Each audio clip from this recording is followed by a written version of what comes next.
Guys, welcome to Salar Jung museum. ఇప్పుడే tickets అయితే తీసుకొని లోపలికైతే ఎంటర్ అవ్వడం జరిగింది.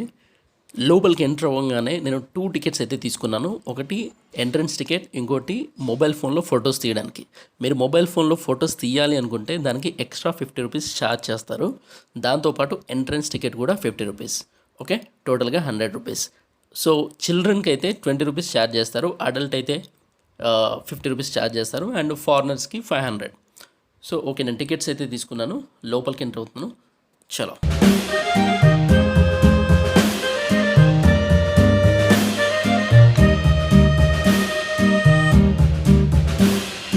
Yankee Doodle went to town riding on a pony, stuck a feather in his hat and called. So మీరు ticket తీసుకొని లోపలికి ఎంటర్ అవ్వగానే మీకు లెఫ్ట్ సైడ్లో ఇలాంటి క్యూఆర్ స్టాండ్ ఒకటి కనిపిస్తుంది. ఆ క్యూఆర్ స్టాండ్ దగ్గర మీరు ప్లే స్టోర్లోకి వెళ్ళి సాలార్జంగ్ మ్యూజియంకి సంబంధించి యాప్ ఒకటి డౌన్లోడ్ చేయాలి. యాప్ డౌన్లోడ్ చేసిన తర్వాత మీ రిజిస్టర్ మొబైల్ నెంబర్ ఇస్తే అందులో లాగిన్ అవుతుంది. ఇది ఎందుకంటే మీరు టికెట్ కొన్నారు కదా, ఇది మొబైల్ ఫోన్లో ఫొటోస్ తీయడానికి. సో దానితో పాటు మీకు కాంప్లిమెంటరీగా ఆడియో గైడ్ అనేది ఒకటి వస్తుంది అనమాట. ఈ ఆడియో గైడ్ ఏంటంటే మీకు లోపల ఉన్నటువంటి గ్యాలరీకి సంబంధించిన ఫుల్ డీటెయిల్స్ అన్నీ కూడా ఈ యాప్ అనేది మనకు తెలియజేస్తుంది. సో సాలార్జంగ్ మ్యూజియం గురించి మనకేం తెలియదు కదా, అందులో ఉన్నటువంటి వస్తువుల గురించి మనకేం తెలియదు కదా అని మనం టెన్షన్ చేసుకోవాల్సిన అవసరం లేదు.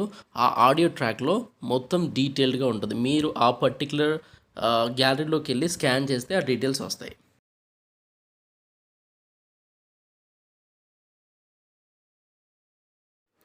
సో సాలార్జంగ్ మ్యూజియంలో నెంబర్ ఆఫ్ గ్యాలరీస్ అయితే ఉంటాయి కదా, అందులో వన్ ఆఫ్ ద గ్యాలరీ ఈ ఏనుగు దంతాలతో చేసినటువంటి వస్తువుల యొక్క గ్యాలరీ. ఇందులో మీరు చూసేటువంటి ప్రతి ఒక్క వస్తువు కూడా ఏనుగు దంతాలతో చేశారు. ఇప్పుడు మనం చూస్తున్నటువంటి ఈ కుర్చీలు ఏవైతే ఉన్నాయో అవి ఏనుగు దంతాలతో చేశారు. కంప్లీట్ వర్క్ కూడా ఏనుగు దంతాలతో చేయడం జరిగింది. ఇక్కడ మనకు ఏనుగు దంతాలతో చేసినటువంటి ఇంకొన్ని వస్తువులు చూసినట్లయితే ఇక్కడ కంప్లీట్గా ఏనుగు టీత్ ఒకటి చూస్తున్నాం, అండ్ ఏనుగు దంతాన్ని యూజ్ చేసుకొని కంప్లీట్గా ఏనుగులు ఉన్నాయి. అంటే ఇక్కడ స్టిక్ చేసింది ఏదీ లేదు, ఆ ఒక్క దంతం పైనే ఎటువంటి స్టికీనెస్ లేకుండా వాళ్ళు దాన్ని అలా చెక్కడం జరిగిందనమాట. సో అలాగే ఏనుగు దంతాలతో పాటు కొన్ని కత్తులను కూడా చేశారు. సో చూడడానికి అయితే చాలా ఎక్సలెంట్గా ఉన్నాయి. సో ఇక్కడ ఆ ఆర్ట్ చూడండి ఒకసారి, ఏనుగు దంతాల పైన ఆర్ట్ బాగా చేసినారు, చాలా బాగుంది. సో రకరకాలైనటువంటి ఆర్ట్స్ కేవలం ఏనుగు దంతాలతో మాత్రం చేయడం జరిగింది. ఈ ఆర్ట్స్ చూడండి, ఇవన్నీ కూడా కంప్లీట్గా ఈ ఆర్ట్ గ్యాలరీలో మాత్రం ఎవ్రీథింగ్, ఇప్పుడు మీరు చూసినటువంటి గ్యాలరీ ఏదైతే ఉందో ఇందులో ఎవ్రీథింగ్ కూడా ఏనుగు దంతాలతో చేయడం జరిగింది.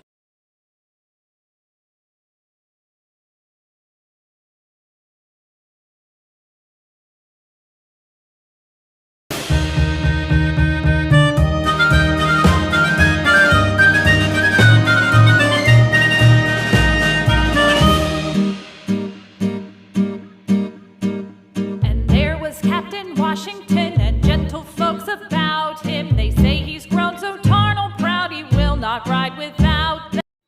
సో ఇప్పుడు మనం చూస్తున్న వస్తువులన్నీ కూడా 19th సెంచరీకి సంబంధించినటువంటివి. ఇక్కడ రింగులుగా డిఫరెంట్గా కనిపిస్తున్నాయి, మేబీ రింగ్స్ అనుకుంటా, ఆ కాలంలో వాళ్ళు యూజ్ చేసినటువంటివి. సో 1, 2 అని కాదు, ఇక్కడ మనం చూసుకున్నట్లయితే చాలా వందల రకాలైనటువంటి ఆర్ట్స్ అయితే మనం చూస్తున్నాం. అవన్నీ కూడా ఏనుగు దంతాలతో మాత్రం చేయడం జరిగింది. ఇక్కడ మనం ఉక్కబోసినప్పుడు విసనకర్రతో విసురుకుంటాం కదా, సంథింగ్ అట్లాంటిది ఇక్కడ పెట్టారు. బట్ దానికి యూజ్ చేసే స్టిక్ కూడా ఏనుగు దంతంతోనే చేశారు. సో ఏనుగు దంతాలతో పాటు చాలా రకాలైనటువంటి బొమ్మలు ఉన్నాయి. చైనా వాళ్ళకి సంబంధించినటువంటి, మన ఇండియన్ ఆర్ట్స్కి సంబంధించినటువంటివి చాలా. సో ఇది అస్సలైన ప్లేస్కి వచ్చేసినాం మనం. ఈ గ్యాలరీలో ఏంటంటే 19th సెంచరీలో కింగ్స్ ఆ టైంలో యూజ్ చేసినటువంటి ఆ నైఫ్స్, కత్తులు ఏవైతే ఉన్నాయో అవి ఇక్కడ మనం చూస్తున్నాం. రకరకాలైనటువంటి కత్తులు అయితే ఉన్నాయి. ఈ కత్తులతో వాళ్ళు ఎంతమందిని చంపేసి ఉంటారో, ఎంతమందిని చంపిన కత్తులు అయితే ఇక్కడ మనం చూస్తున్నాము. సో ఆ షీల్డ్ కానీ అండ్ ఆ కత్తి పెట్టుకోవడానికి వాళ్ళు యూజ్ చేసే సేఫ్టీ కోసం యూజ్ చేసేటువంటిది కానీ దాన్ని ఏమంటారో నాకు తెలియదు. సో అవన్నీ కూడా మనం ఇక్కడ చూడొచ్చు. ఇవన్నీ కూడా చాలా మా బాబోయ్, ఒక్కసారి ఆ వెపన్స్ చూడండి. వాళ్ళు వార్స్ టైంలో యూజ్ చేసేటువంటి ఆ కత్తులు కానీ అండ్ అది రౌండ్గా ఉంది కదా, చూస్తేనే చాలా డేంజరస్గా ఉంది. ఇంత డేంజరస్ కత్తుల్ని వాళ్ళు యూజ్ చేసేవాళ్ళు యుద్ధం టైంలో. సో నాట్ ఓన్లీ నైఫ్స్, ఇక్కడ మనం చూస్తే చాలా రకాలైనటువంటి గన్స్ కూడా చూడొచ్చు. గన్స్, రివాల్వర్స్ చాలా అంటే చాలా రకరకాలుగా ఉన్నాయి. షార్ట్ గన్స్ కానీ కొంచెం లాంగ్ గన్స్ కానీ డిఫరెంట్గా ఉన్నాయి. ఇవన్నీ కూడా వీళ్ళు కొన్ని సంవత్సరాల క్రితం యూజ్ చేసిన ఈ గన్స్ని తీసుకొచ్చి మనకు ఈ మ్యూజియం వాళ్ళైతే మ్యూజియంలో పెట్టడం జరిగింది. అండ్ ఇక్కడ ఇంకొక ఇంట్రెస్టింగ్ థింగ్, ఇక్కడ మనం ఈ వీడియోలో చూస్తున్నట్లయితే ఇది ఒక ఆర్మర్. అంటే మనం వార్ టైంలో సోల్జర్స్ కానీ కింగ్స్ కానీ వాళ్ళు వార్కి ముందు ప్రొటెక్షన్ కోసం యూజ్ చేస్తుంటుండే కదా, సో అది ఈ ఆర్మర్ అనమాట. చూస్తేనే నిజంగా ఎంత వెయిట్ ఉందో అనిపిస్తుంది. మరి నిజంగా ఆ టైంలో దీన్ని వేసుకొని ఎట్లా యుద్ధాలు చేసినారో ఏందో అయితే నాకైతే అర్థం అవ్వట్లేదు. సో ఇక్కడ చూస్తే షీల్డ్, అంటే వార్ టైంలో ఒక చేతిలో కత్తి ఒక చేతిలో బల్లెం అది పట్టుకుంటారు కదా, అవి ఇక్కడ మనం క్లియర్గా చూడొచ్చు. అండ్ ఇట్లా త్రో చేసి ఇట్లా విసరడానికి యూజ్ చేస్తారు కదా, పెద్ద రాడ్ లాంటిది, పెద్ద యారోలా ఉంటుంది, అలాంటివి కూడా మనం ఈ మ్యూజియంలో చూడవచ్చు. సో వార్ టైంలో యూజ్ చేసేటువంటి చాలా రకాల వెపన్స్ అయితే ఈ గ్యాలరీలో అయితే మనం చూడవచ్చు. మీరు ఇన్ కేస్ సలార్జంగ్ మ్యూజియం వచ్చినప్పుడు ఈ గ్యాలరీని మాత్రం అస్సలు మిస్ అవ్వకండి.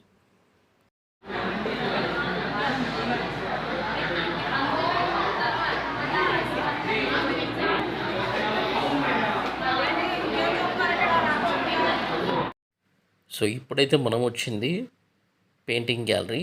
ఈ పెయింటింగ్ గ్యాలరీలో చాలా రకాలైనటువంటి పెయింటింగ్స్ని అయితే మనం చూడవచ్చు. అందుకు సంబంధించిన ఇన్ఫర్మేషన్ మీరు ఇక్కడ చదవచ్చు. అండ్ మీరు చూసుకుంటే చాలా రకాలైనటువంటి పెయింటింగ్స్ కూడా ఇక్కడ ఉన్నాయి. ఆ టైంలో అంటే 19th సెంచరీలో వాళ్ళు just colours and type of పెన్సిల్స్ని యూజ్ చేసుకొని వీళ్ళు ఇటువంటి పెయింటింగ్స్ అయితే వేయడం జరిగింది. చాలా బాగున్నాయి. నేను ఆల్మోస్ట్ ఒక 20 minutes ఈ పెయింటింగ్ గ్యాలరీలోనే టైం స్పెండ్ చేసిన, అంత బాగున్నాయి. వీలైతే మీరు కూడా క్లియర్గా అబ్జర్వ్ చేయండి, చాలా బాగున్నాయి.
సో మ్యూజియంలో స్టాచ్యూస్ని కూడా మనం చూడొచ్చు, 19th సెంచరీ ఆ టైంలోవి.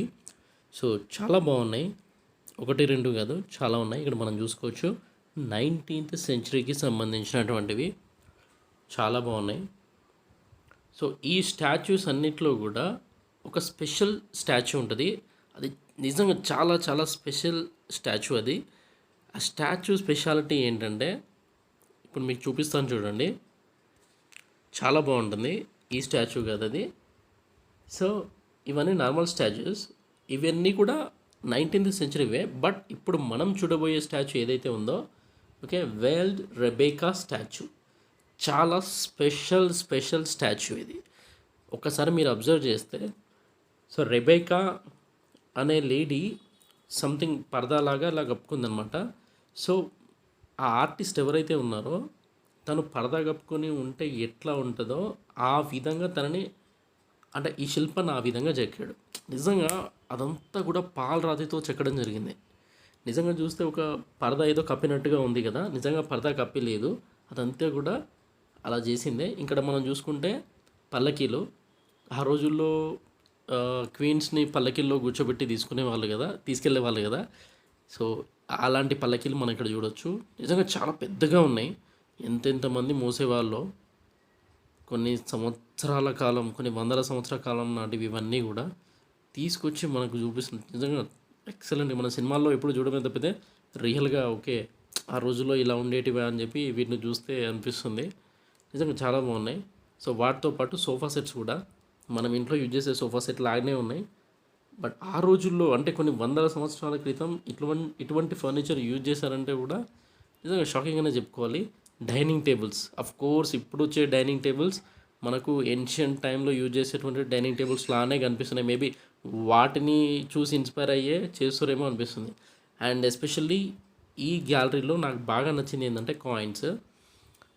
చాలా అంటే కింగ్డమ్స్ ఉండేవి కదా, మొఘల్స్ కింగ్డమ్, నిజామ్స్ కింగ్డమ్, ఇట్లాంటి కింగ్డమ్స్ ఉన్నప్పుడు వాళ్ళు యూజ్ చేసినటువంటి కాయిన్స్ ఏవైతే ఉన్నాయో ఆ కాయిన్స్ అన్నీ కూడా మనకి గ్యాలరీలో చూపిస్తున్నారు. చాలా రకాలైనటువంటి క్యాన్స్ అయితే ఉన్నాయి. సో ఇక్కడ చూసినట్లయితే ఇవన్నీ కూడా మన ఇండియన్ కాయిన్స్. ఓకే, మన ఫ్రీడమ్ వచ్చినప్పటి తర్వాత నుంచి మనం చూసుకున్నట్లయితే అప్పటి నుంచి ఇప్పటి వరకు అన్ని రకాలైనటువంటి కాయిన్స్ అయితే వచ్చినాయి. మన ఇక్కడ చూడవచ్చు చాలా కాయిన్స్ ఉన్నాయి. సో మనం మ్యూజియంలో చాలా గ్యాలరీస్ అయితే మనం చూసినాం కదా, ఇది వన్ ఆఫ్ ద గ్యాలరీస్. ఇందులో ఏంటంటే ఆ టైంలో వాళ్ళు రాసినటువంటి బుక్కులు అవన్నీ కూడా మనం ఇందులో చూడవచ్చు. సో ఈయన సాలార్జంగ్ యొక్క చిన్నప్పటి ఫోటో ఇది. యాక్చువల్గా ఈ సాలార్జంగ్స్ అనేవాళ్ళు ముగ్గురు ఉన్నారు.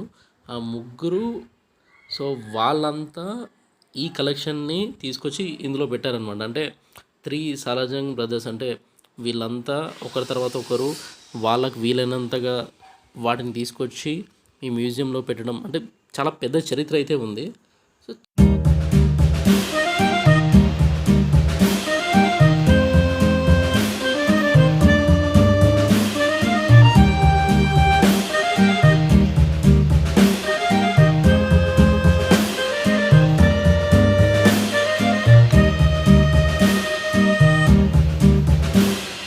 Yankee Doodle went to town riding on a pony, stuck a feather in his hat and called it macaroni. Yankee Doodle, keep it up, Yankee Doodle dandy. Mind the music and the step, and with the girls be handy.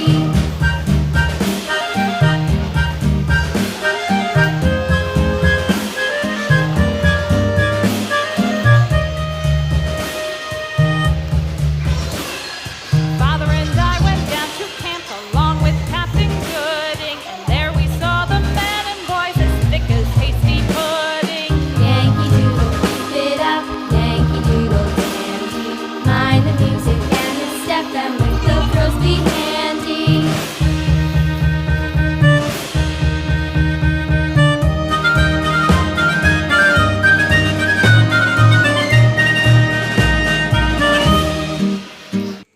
So అది friends Salar Jung మ్యూజియంకి సంబంధించినటువంటి video. So I hope మీకు నచ్చింది అనుకుంటాను. నచ్చితే like చేయండి, share చేయండి, నా ఛానల్ని సబ్స్క్రైబ్ చేయండి. Thank you.